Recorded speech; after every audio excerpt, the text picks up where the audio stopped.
మేడ లోపల కూడా అలా గుడి లోపల అల్లాడిపోతుంది మహాతల్లి. చెబుతాడట, అమ్మా దేవానికి వెళ్ళారా, మీ చెల్లాయి తిరిగి మీ రాజ్యానికి రావాలంటే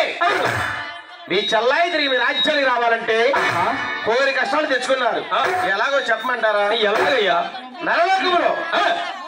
నరలోకములో అనగల్లపురం అనే పట్టణంలో పేరుకి పెద్ద రైతు, ఇంటి పేరు కొల్లవారు కొల్లా శివరామయ్య తన భార్య రత్నారంగమ్మదేవి.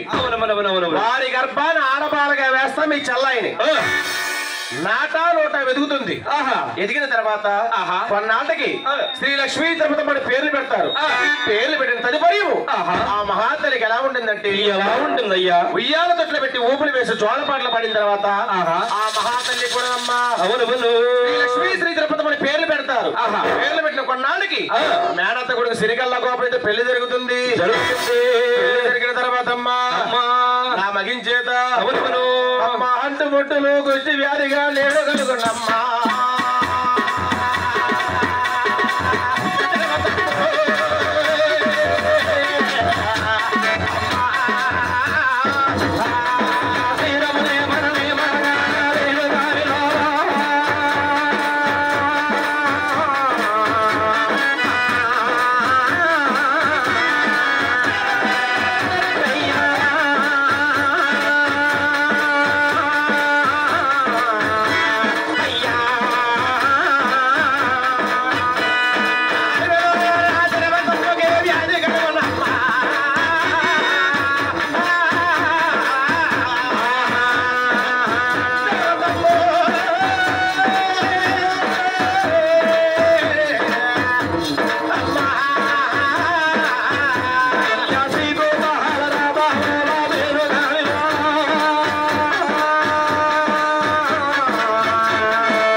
అడవికి వెళ్ళిన తర్వాత ఆ లక్ష్మీ తిరుపతి పూల తోటలో అడ్డుపుట్ట కుష్టి వ్యాధి కలుగుతుందమ్మా.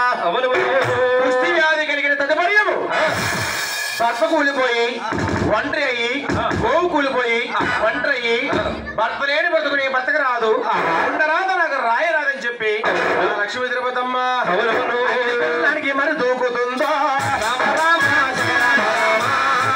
దానికి మరి దూకుతుందో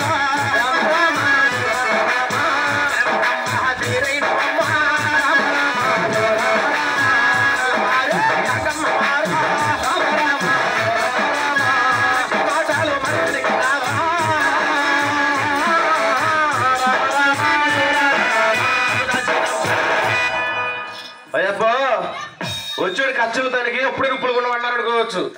అసలు కథ ఇది కాదు. సంతాన బలంగా తీసుకొస్తానికి దేవారికి నుండి చెబుతున్నాడు. మీ చెల్లాయి రావాలంటే నరలోకంలో తిరుపతమ్మగా పుట్టి పెరిగి అష్ట కష్టములు పాపం పుణ్యం తిరిగి మీ లోకానికి వచ్చిందని చెప్పి